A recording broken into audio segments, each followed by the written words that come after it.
Et maintenant, je vous présente le professeur Christian Schubert, neuropsycho-immunologiste. Bonjour. Oui, ravi de vous rencontrer, merci. Bien, merci. Donc, mon sujet ici, le titre est un peu différent, il s'agit de psychoneuroimmunologie. Le sujet ici est de savoir si nous avons des indications sur le fait que le stress psychosocial réduit la résistance au Covid. Et je voudrais d'abord élargir la vue sur le problème du Covid, car je pense que, outre les problèmes couverts par cette conférence, je pense que le Covid-19 est un indicateur de la plus grande crise de la médecine occidentale. Mon point de vue est le suivant.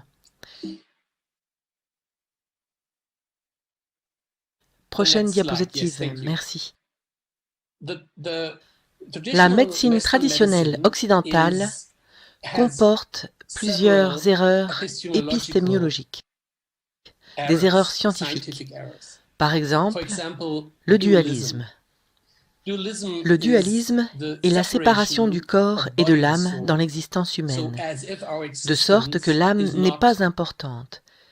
La psychologie ou la sociologie n'est pas importante en médecine.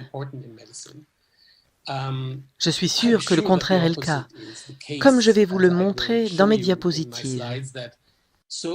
Les aspects sociaux ou même les aspects culturels sont beaucoup plus puissants pour déterminer si nous tombons malades ou non. Mais la biomédecine, la médecine traditionnelle occidentale, la médecine scolaire, se concentre sur le corps et sépare le corps et l'âme. C'est l'un des problèmes épistémiologiques que nous avons en médecine. Mais nous en avons un autre, qui je pense est aussi très actuel dans le problème du Covid. C'est le réductionnisme. Donc cela signifie toujours se concentrer sur la plus petite partie de notre existence, sur les gènes, sur les molécules, sur l'aspect biologique du virus, l'ARN, la capside, et toutes ces choses, les protéines, les antigènes. Et une autre erreur, l'erreur scientifique, est le mécanicisme. Donc toujours en regardant les choses de façon linéaire, en négligeant la complexité. La vie est complexe. Le Covid-19 est un phénomène naturel très complexe, holistique, point de vue que nous ne voyons pas dans les médias ou dans la discussion médicale. Les aspects culturels, psychologiques et autres des êtres humains sont implicites dans les problèmes du Covid-19. L'accent est mis sur les choses matérielles et c'est typique du paradigme de la machine. Nous appelons cela en philosophie le paradigme de la machine en médecine. Comme si les êtres humains étaient des machines. Et cette médecine mécanique est très efficace, aucun doute là-dessus, quand il s'agit d'aspects médicaux spécifiques, comme quand nous avons un accident par exemple, ou quelque chose comme ça. Je n'ai pas besoin d'un psychothérapeute quand je suis allongé par terre après avoir été frappé par une voiture. J'ai besoin d'un médecin urgentiste avec les meilleurs moyens techniques, les meilleurs instruments que l'on puisse imaginer. Cependant, en ce qui concerne les aspects chroniques en médecine, une médecine qui traite les gens comme des machines ne peut qu'échouer.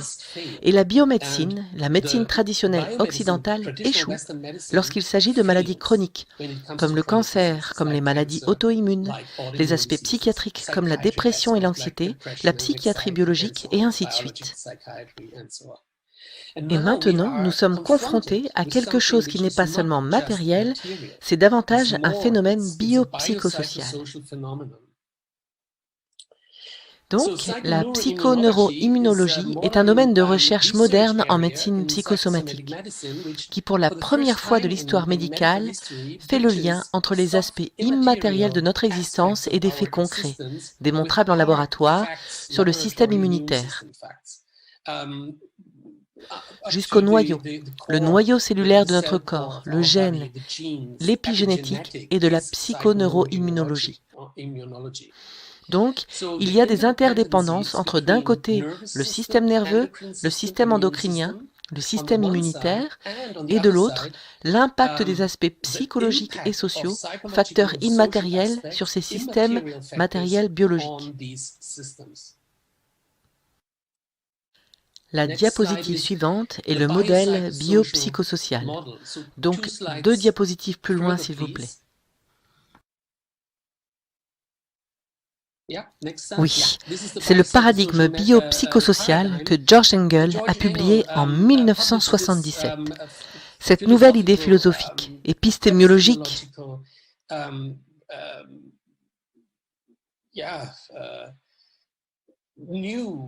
sur la médecine, dans un fameux article scientifique.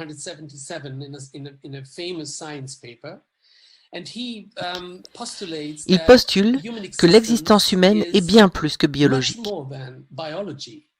Elle intègre les aspects culturels, sociaux et psychologiques. Et ces aspects sont interdépendants les uns des autres. Et les facteurs sociaux sont en effet beaucoup plus puissants pour changer la biologie que l'inverse. C'est le point de vue ritualiste.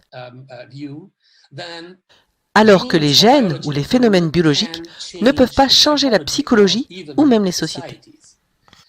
C'est donc très important dans le problème du Covid-19, car, diapo suivante, je voudrais vous montrer un exemple de comment nous pouvons aborder l'être humain dans le problème du Covid-19 d'un point de vue biopsychosocial. S'il vous plaît, oui, c'est la diapositive. Donc, nous avons ici les barrières biologiques humaines protégeant contre les agents pathogènes dans le paradigme de la machine, regardant simplement les aspects matériels de notre existence humaine. Alors, concentrons-nous sur les aspects biologiques du système immunitaire.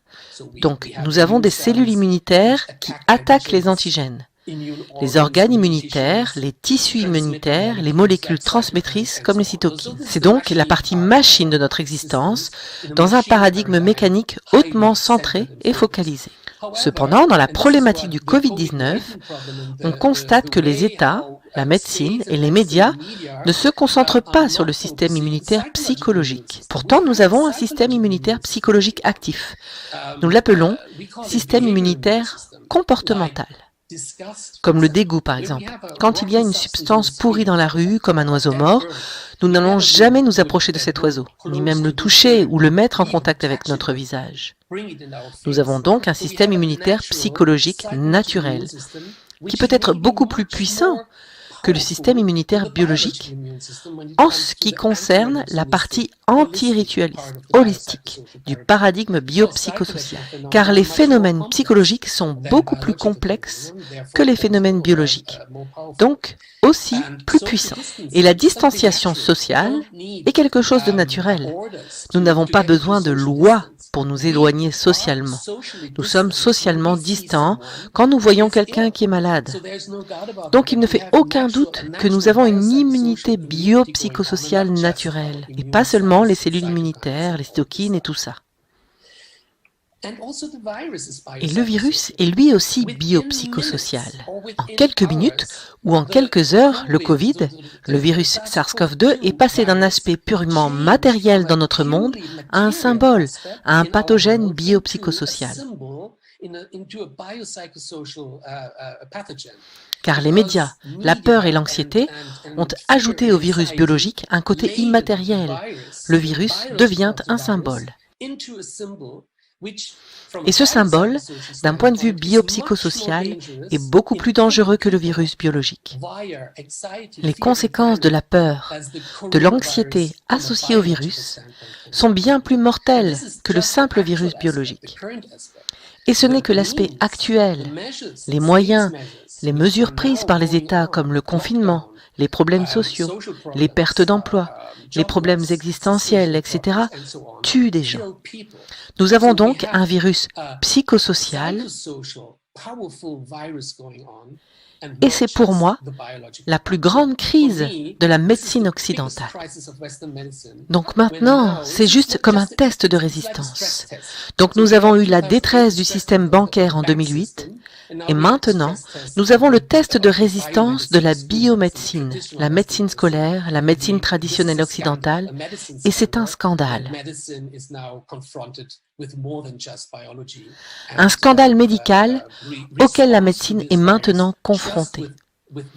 Avec plus que de la biologie et des réponses à ce virus uniquement avec des moyens matériels, comme des masques, des mesures de distanciation physique et d'hygiène, et non des mesures de psycho-hygiène, essayant de calmer les gens, en essayant de donner des informations adéquates, en évitant la peur et la panique.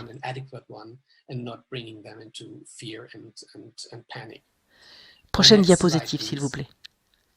Non, la diapositive précédente, s'il vous plaît. Voilà. Ce dont je vous parle n'est pas une médecine ésotérique. La médecine biopsychosociale, non. C'est une médecine basée sur des preuves. Nous savons depuis les années 80 que le système immunitaire, le système endocrinien et le système nerveux communiquent entre eux.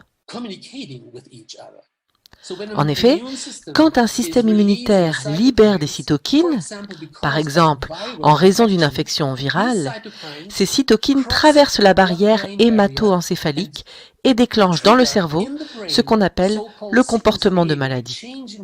Un changement de comportement. Lorsque nous sommes infectés, notre comportement change de sorte que nous nous sentons malades et que nous conservons l'énergie au lieu de dépenser l'énergie, comme lorsque nous faisons du sport, par exemple. Encore une fois, le système immunitaire naturel nous est apporté via les cytokines et le changement de psychologie. Nous restons au lit et conservons l'énergie pour le processus de guérison. Diapositive suivante. La première chose qui s'est produite au début de la crise du Covid-19 était qu'il y avait beaucoup de peur dans le monde. Donc, il se passait quelque chose de nouveau, un nouveau virus, un nouveau coronavirus. Et cette situation de stress aigu amène l'être humain, au sens biopsychosocial, à être très en alerte. Donc c'est normal, nous sommes fortement stressés, nous sommes plus alertes, nous sommes activés cognitivement, nous avons une augmentation. S'il vous plaît, il y a une animation dans ma diapositive quand... Oui. Ce qui se passe dans une réponse au stress aigu, c'est que le stress déclenche le système nerveux sympathique. Donc, le système nerveux sympathique augmente l'énergie dans le corps. Ensuite, activez l'animation. Puis, nous avons une augmentation de NF-κB, qui est un facteur de transcription dans les cellules immunitaires, et ensuite, nous avons une inflammation dans le corps. Nous avons donc une très bonne première réaction inflammatoire du système immunitaire cellulaire qui nous protège des infections virales. Donc, un stress aigu est important pour protéger le corps avec une réponse inflammatoire cellulaire. Cependant, le problème est que l'inflammation est à double tranchant, car l'inflammation à court terme est très importante pour se débarrasser des antigènes. Mais l'activation immunitaire cellulaire à long terme est très dangereuse pour notre corps. Le corps doit donc faire réagir le système et supprimer l'inflammation par rétroaction. Diapositive suivante, s'il vous plaît. Le système a au moins 3 mécanismes de protection. le système nerveux parasympathique qui supprime l'inflammation, le système cortisol qui supprime également l'inflammation. Et lorsque nous devenons anxieux, stressés chroniquement via par exemple la peur de l'infection par les Covid, alors nous entrons dans une suppression immunitaire. Donc paradoxalement, à court terme, nous avons une augmentation immunitaire parce que c'est une bonne protection contre les virus. Mais lorsque nous entrons dans une peur et une anxiété chronique qui se produisent maintenant dans de nombreuses régions du monde, il peut y avoir une libération chronique de cortisol, l'hypercortisolisme, qui supprime l'activité immunitaire cellulaire. Cela supprime précisément les parties immunitaires cellulaires de notre corps dont nous avons besoin pour lutter contre le coronavirus. C'est donc un paradoxe qui se passe. L'anxiété chronique dans notre monde supprime maintenant exactement ces parties immunitaires cellulaires comme les cellules tueuses naturelles ou les lymphocytes T, et ainsi de suite, dont nous avons besoin pour une bonne protection. Et il en va de même pour la vaccination. Lorsque nous sommes chroniquement stressés, la vaccination ne fonctionne pas à cause exactement de ces mécanismes dont nous avons besoin pour construire une bonne immunité après la vaccination. Il y a donc un autre paradoxe. Le stress aigu est bon pour la vaccination, mais le stress chronique, qui est maintenant vraiment en cours dans le monde, est dangereux et très risqué. Et bien sûr, cela entraîne un risque de mauvaise vaccination. Nous savons donc, par des publications récentes, que lorsque la vaccination ne fonctionne pas vraiment bien, nous nous heurtons au problème d'orage cytokinique lorsque nous contractons une infection par Covid après vaccination. Donc il se passe une chose vraiment dangereuse à cause du stress chronique dans le monde entier. Diapo suivante, s'il vous plaît. La diapositive suivante est importante. Nous avons ici, je vous montre quelques résultats en psycho-neuro-immunologie montrant que le stress abaisse la protection. Dans ce cas, c'est une étude pionnière de Sheldon Cohen de 1991. Nous connaissons donc ces résultats depuis 30 ans et nous répondons à la crise du Covid-19 toujours dans le paradigme mécanique. Cohen a montré chez 420 personnes en bonne santé entre 18 et 54 ans que celles qui étaient stressées au début de l'étude avaient une augmentation significative du nombre d'infections causées par une infection artificielle, soit de rhinovirus, de virus respiratoire synthétique ou bien sûr de coronavirus. Même en 1991, nous connaissions le coronavirus et c'était le type 229E. Ils ont injecté ce coronavirus chez ces personnes et ont montré que la probabilité d'être infecté par ce coronavirus était significativement augmentée lorsque les gens étaient stressés. Et il en était de même pour le risque d'avoir des symptômes cliniques de cette maladie respiratoire. Cette diapositive est importante. Je pense que nous n'avons pas besoin de beaucoup plus de découvertes en psycho-neuro-immunologie. C'est juste ici, quelque chose que nous pouvons montrer, que la violence physique diminue la protection contre l'herpès. Bien sûr, nous avons également des résultats qui vont dans les deux sens, ce qui signifie que le stress incite à la suppression immunitaire qui amène à la maladie puis à la mort, et que le bien-être est une immunité saine qui conduit à la mort par vieillissement normal, bien sûr, et je vous le montre dans la diapositive suivante. Même une courte période de stress émotionnel, à travers l'écriture d'événements traumatisants de votre vie par exemple, augmente l'activité immunitaire cellulaire et protège les gens contre l'infection virale, comme le montre cette diapositive ici. Diapositive suivante, s'il vous plaît. Et j'arrive à la fin de mon bref exposé.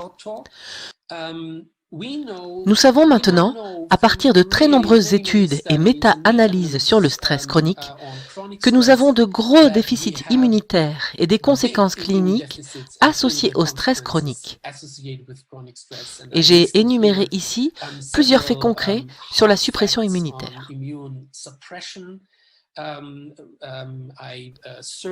J'ai encerclé en rose les aspects qui sont maintenant très intéressants dans la crise du Covid-19. Nous savons que le stress chronique réactive le virus latent d'Epstein-Barr et le virus de l'herpès, ce qui signifie que l'infection virale revient lorsque les gens sont chroniquement stressés. Nous savons qu'il y a une réponse immunitaire plus faible pour un vaccin de la grippe, à la fois en termes d'anticorps et de réponse des lymphocytes T, lorsque les gens sont chroniquement stressés. Et nous avons bien sûr plus d'infections respiratoires et plus de jours de maladie lorsque les gens sont chroniquement stressés en ce qui concerne les maladies respiratoires. La diapositive suivante, et j'arrive à la fin de mon discours. Je voudrais vous montrer que nous avons un problème biopsychosocial holistique par rapport au Covid-19, car ce n'est pas seulement un problème biologique matériel. Nous avons d'un côté le virus et de l'autre l'hôte, et il y a une relation dialectique entre les deux.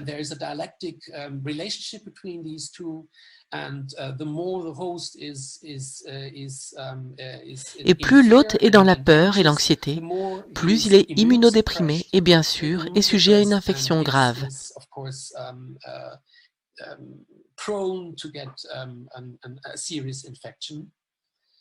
Donc voilà mon message résumé dans la dernière diapositive. Nous avons un modèle prédominant pour comprendre l'existence humaine. Un modèle mécanique qui néglige les aspects immatériels de la vie, et c'est très très mauvais dans la situation actuelle. Nous verrons les conséquences de nombreuses maladies, de très mauvaises maladies dans 10, 20, 30 et 40 ans, de sorte que le confinement cause plus de décès, j'en suis sûr, que le coronavirus.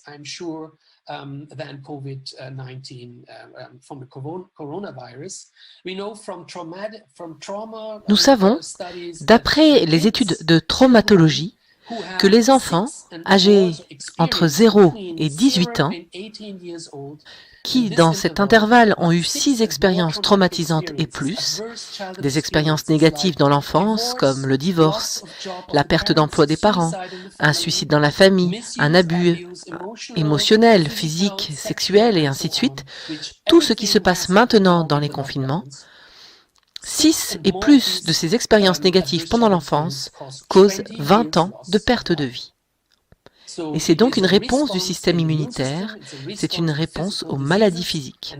Et c'est un scandale en médecine de ne pas voir cela et juste de regarder la situation actuelle sans se questionner sur les effets à long terme. Alors merci pour votre attention.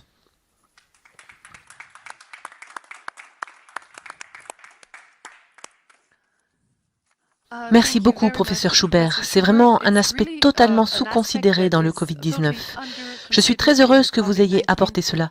Je pense que vous pouvez ajouter beaucoup de choses au débat et le temps nous manque. Mais connaissez-vous le syndrome post-traumatique après Covid? Oui, absolument. Il y a aussi des enfants qui portent des masques à 6 ans et qui ont beaucoup de problèmes. Ce que vous dites est très intéressant car le stress chronique dans la crise du Covid, qui dure maintenant depuis presque 1 an, les gens ont eu des pertes et j'espère que vous allez faire des études. Étudiez-vous cela de près? Oui, nous avons une conception spéciale. Nous ne sommes pas fans des essais contrôlés et randomisés, car cela ne couvre pas du tout la complexité. Nous favorisons donc la recherche, étudiant chaque personne de façon unique, chaque cas dans leur globalité et leur complexité.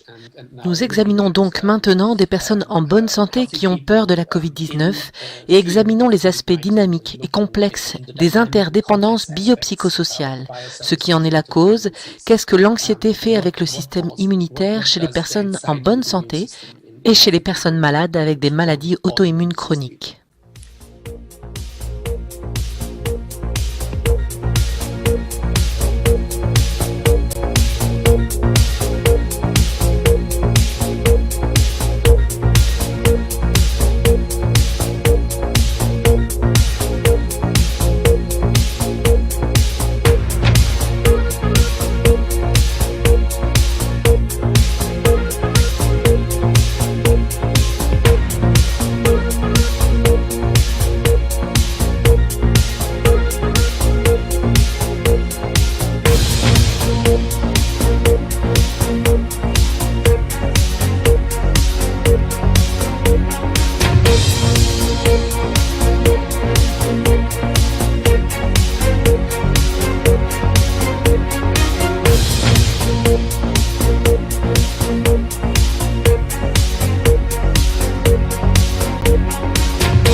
Thank